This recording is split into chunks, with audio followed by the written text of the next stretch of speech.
Oui, alors sur Zemmour, son livre, le Judéo-christianisme, c'est très bien, etc.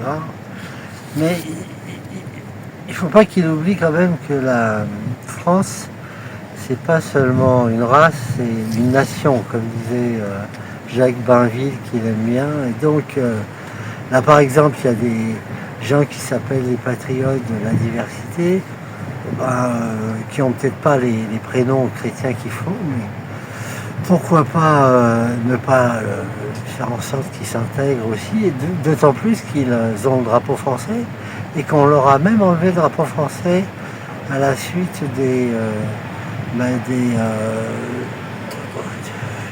la manifestation pour les victimes du 13 novembre 2015. Et les policiers leur ont enlevé le drapeau dimanche dernier, ce qui est fou. Donc je pense que Zemmour, peut-être, il a fait un mauvais calcul en insistant sur le fait de prendre des prénoms chrétiens, etc. Mais, moi, je suis d'accord, mais ça ne doit pas être une obligation. Si on ne l'est pas en plus. Et d'ailleurs, il s'est coupé d'un certain nombre de gens qui étaient assez d'accord avec lui, mais qui ne juvaient pas sur cette assimilation à marche forcée. Ce qui fait d'ailleurs que, par exemple, bon, il est libéral, l'économie, etc., mais il est trop orienté vers un traditionnalisme trop fermé, qui n'a pas encore compris pourquoi ils ont perdu en 1789. Par exemple, son soutien plus ou moins à Pétain, qui aurait sauvé des juifs français, mais pas étrangers, alors que Pétain a fait des lois encore plus dures que ce que demandaient les Allemands. C'est pas, je pense qu'il va rester à 7% s'il continue comme ça.